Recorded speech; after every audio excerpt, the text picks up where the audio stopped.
corporations and high-income earners. The senator says that is the wrong move for the economy right now. Joining me right now is the former director of the OMB, Office of Management and Budget. He is the Center for American Restoration president, Russ Vought. And Russ, it's great to see you this morning. Thanks very much. First, your reaction to what you just heard from President Biden.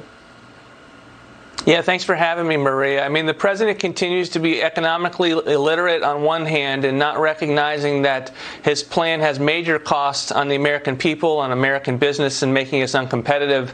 And on the other hand, he seems to not be aware that the senators in his own party are pushing back on the so-called pay-fors in the plan that would allow him to have some justification to say from an accounting perspective it all adds up. And right now they're going through the charade, one of the oldest charades in the book here in Washington, D.C., of trying to jam $4 trillion into $2 trillion. When they judge things in Washington, it's over a 10-year horizon, and now they're trying to do artificial sunsets and expiration dates to really just jam the same program and plan into a cheaper straitjacket.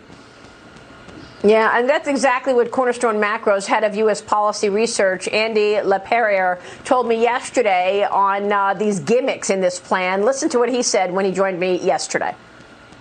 And what the White House outlined yesterday to congressional Democrats is more like $4 trillion stuffed into $2 trillion.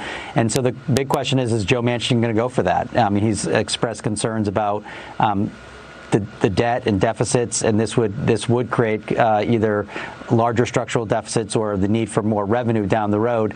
So I think they're going to end up having to scale back actual programs, not just the price tag. So, Russ, they're pretty much getting to a $2 trillion number because they're saying that the child tax credit will go away after 1 year. Other major federal programs will go away after 2 years. What are your thoughts on whether or not those programs would go away?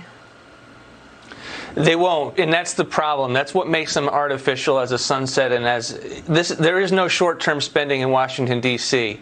So once you create an entitlement, once you create a benefit, you create an interest group, and you create a push on the political class each and every year to continue that spending. And so they're talking about a pilot program for dental care and Medicare when Medicare is already going broke in about 5 years. Well, what's going to happen? That pilot program is going to be expanded very, very quickly. These are the reasons why artificial scorekeeping in Washington, D.C. is so broken, because unlike businesses and families, that there is never an accurate accounting of the real-world impact of what spending and taxes will both do in the real world, but also judging it just in terms of what's outside the four corners of a paper that you're looking at.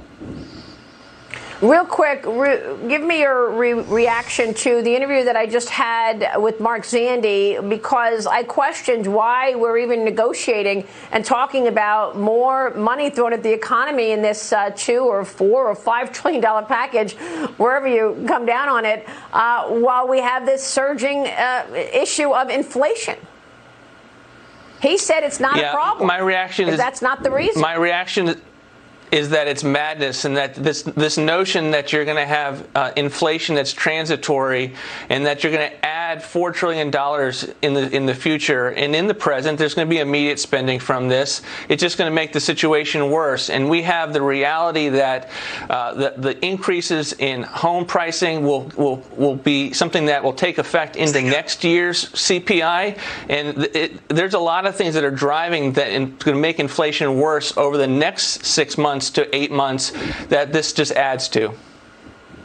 I mean, do you think that one of the reasons that employers could not find the people to put back in the jobs was because people were doing fine at home with government checks and they didn't want to return to work because they were getting free money?